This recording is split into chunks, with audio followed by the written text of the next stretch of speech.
before I get into my talk, I'm not an engineer and I'm not a salesperson, so I'm not trying to sell this product, and I'm also not claiming to know all the ins and outs about it. As I'm starting the talking, I'm going to pass around this is the packaging for the unit. I'm just going to let everybody look at it, and I think they did a great job with cool packaging, because as we all know through Apple, we all love cool packaging. But I think the best way for me to pass this around is probably just the two important things, which I'm going to pass my shoe around. I tried to make sure it wasn't too dirty. So this is the actual unit that we're talking about, the Stryd power meter. It is encased in carbon, so it's really strong. And then this is the charger. So this plugs in with the USB port. It's really secure. At first I wondered, I was like, gosh, it'd be terrible to just like go out on your first run and lose the thing, because I wasn't positive how strong this clip is.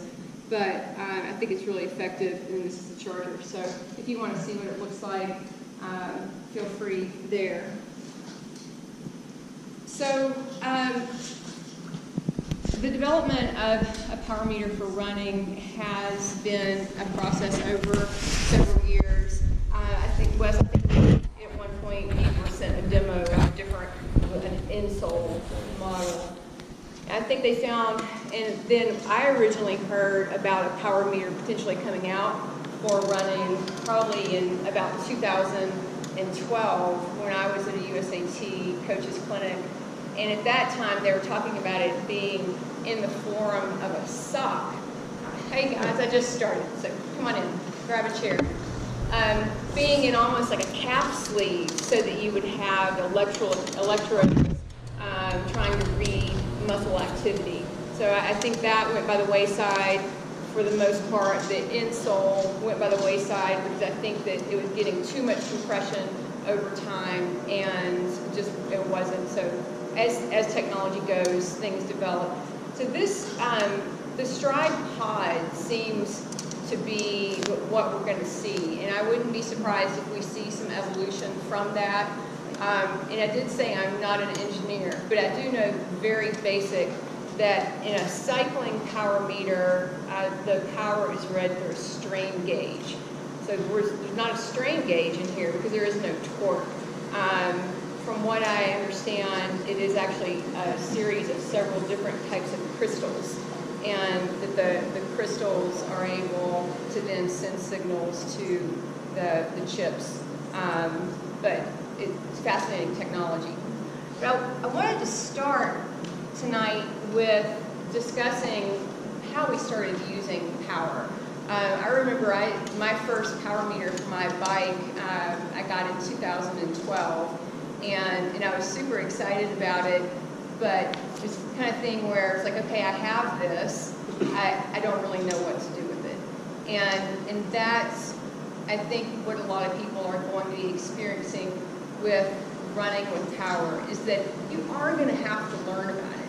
It's not automatic. It does show up on Training Peaks, and it will show up on your Garmin, and I'll hit on that some too. But it is technology that has to be studied and that you have to learn about.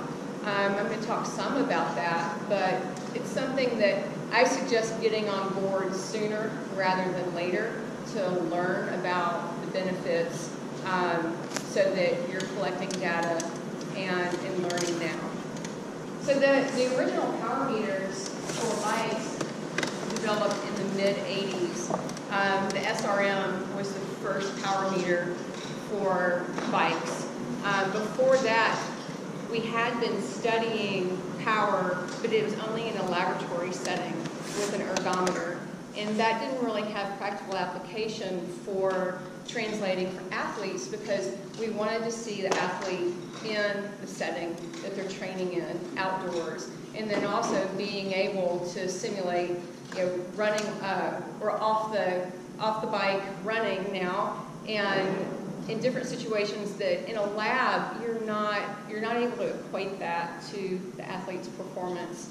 So the first commercially available power meter for cycling was came out in 1986 from SRM. Jurlich Schroeder, I'm sure it's Stryd's last name, a German engineer, came out with the first SRM. And then the first time that was actually seen in racing was 1994. The U.S. national team used it in a stage race in the Tour de France. Then Tune Corporation, and I did a lot of, and I'm looking at my notes too because I did a lot of research for this because I wanted to bring you the most relevant information that I could, and that how we came up with the technology being relevant. And obviously the thing to do is to look at cycling and how did we adopt it and say this isn't just for labs, this isn't just for research, this is for real use, and it's practical. And so when the Tune Corporation came out with the Power Tap in 1994, before it was released to the public, one of the trial versions was loaned to Joe Friel. And we all hopefully know who Joe Friel is, author of the Training Bible for Triathlon. But he then tested it for a couple of months, saw that the data was very relevant, and then ended up writing what became not even a book, but the first brochure that was included with all power taps at the time in 1994.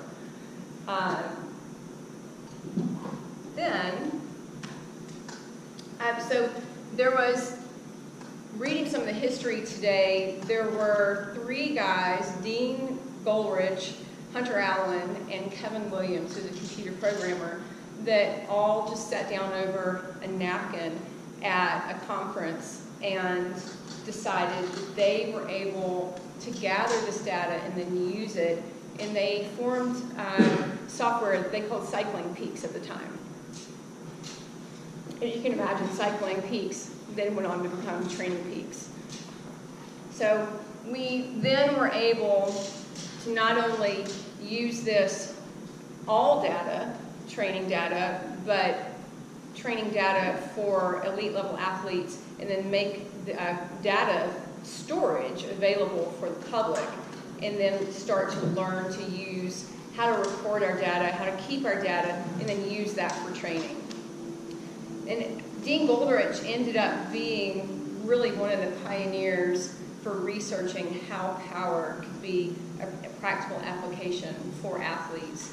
And then as he was studying this, one of the primary things that he then translated to what's one of the most important things we use power for now is specificity. He realized that heart rate data alone was not an effective tool to train specificity, to know when an athlete is reaching their peak, to know when they're possibly then becoming overtrained. And so he was able to then translate that into targeting energy systems and develop training blocks based on power. So with Training Peaks, then everything changed. How many people here use Training Peaks? So I don't think I saw anybody not raise their hand. So I think most of us. So we all know that importance. So now I want to move away from talking about the bike and start talking about the run, and then how this becomes so important for our running, and also how it's different. With power meters for cycling, we're measuring what's called effective power. And effective power is just the watts that drive you forward. And with running, if you can almost think of it in opposition, we're measuring ineffective power. And so we're measuring efficiency so the power meter, when power meters for running first came out, there were 2-dimensional power meters, and there were 3-dimensional power meters. The Stryd power meter is a 3-dimensional power meter. And so it is measuring vertical force, horizontal force, and then also lateral force. We actually do have lateral motion in running. Our arm swing, if we are looking at someone who needs maybe some efficiency work, they may have a very lateral arm swing. Also, for running into a curve through corners. So for track running, we have lateral power. So with ineffective power for running, one of the things that we're truly able to read from that is how to become more efficient. And so this really becomes a long-term dedication to using the data, because we want to just continue collecting, and then as you are able to form a baseline, then maybe make minor changes, whether that's to your arm swing, whether it's to your stride length, whether it's through strength training, and then able to measure those differences over time. I'm sure that more software is going to develop so that it becomes more user-friendly to be able to make those changes. There's no telling, I mean, in the next year, 2 years, what we see. But right now, Stryd has their own software through the Stryd app. And then also, you can use the standard version of Training Peaks does display your power, but then also WKO, the power version of Training Peaks, you can look at more specific measurements. With ineffective power, one of the things that we're looking at is leg stiffness, leg spring stiffness. And Tom, I'm sure you probably have studied leg spring stiffness or some related. With physiology, the soleus muscle, that is our spring. And for people like myself and possibly in Wes and whatever swimmers do we have here that grew up as swimmers. So swimmers notoriously have very mobile, flexible ankles. And so we're so mobile that it doesn't translate well into good leg spring stiffness. But it is highly trainable. I want to talk about that in just a bit. I feel like I'm jumping around. One of the reasons is because I'm not able to see this, and I'm really not able to see it there, so I'm just going on. I don't know why. So Pat and I watched one of the pro panels. It was during Kona in October, and in that pro panel, one of the things that was discussed is movement threshold. Now it's very different from what we equate threshold to on the bike, but movement threshold is at what point in time we are able to produce a maximal amount of power through our run, but we're no longer getting faster. And so even though you could produce more power in your run, it's not producing speed, so that power is lost. And that's what I talked about the last slide about being ineffective power. And so that is energy lost. And so one of the important things that we're going to start looking at in training is your movement threshold. I do have the Stryd. So Garmin, skipping around a little bit again, Garmin and Suunto both have, not on all of their watches, but if you have a device that, Garmin, I don't have a Suunto, but with Garmin, there's Connect IQ, where you can go and download cool faces for your watches and stuff, but also third-party apps. And it's great that Garmin has allowed third-party apps to be present in their technology, because somebody like the Stryd developers, they can have their own software present on Garmin. And so with the Stryd app on your Garmin, they have a couple of different ways that you can look at it. You can look at real-time power, but then also with some of these numbers like running economy and movement threshold, you're able to see that as a display of like green, yellow, orange, red. So you're able to quickly glance down and see sort of what zone you're in, so to speak. So very important.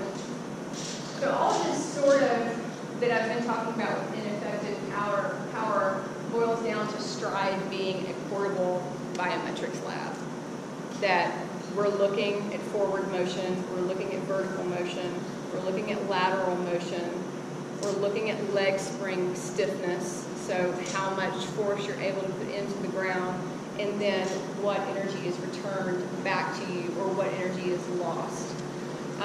So that it is a non-stop biomechanics lab that's reading millisecond for millisecond, real time, and then being stored. So this is where I think for me personally, so I've been running with my Stryd power meter for about 6 weeks now, and I do look at the real time, the watts, the power, but for the most part right now, I'm storing that data to then look at it later. I'm not looking at it in real time. I'm waiting and coming home, looking at it on WKO, looking at it on Training Peaks, and I don't run with my phone, so I'm not looking at the Stryd app while I'm running. I'm waiting and doing that later. Let me go on to the next slide here.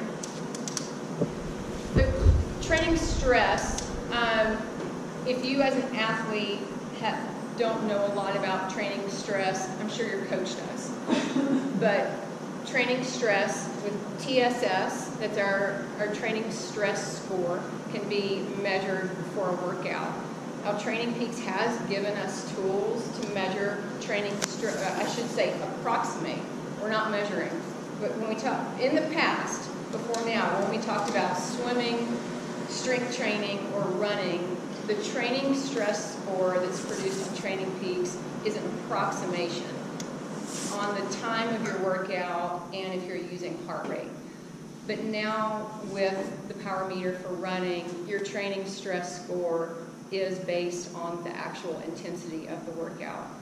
I went back today, as a matter of fact, and compared some of my runs from a couple of months ago that are approximately the same time frame of my current fitness, but before I was running with the power meter, to see what my training stress score was for a particular 30, 40-minute Zone 2 run compared to now. And the TSS score is actually quite different. I found that it's overestimated prior to using power. And so I think that's huge, because for me as a coach,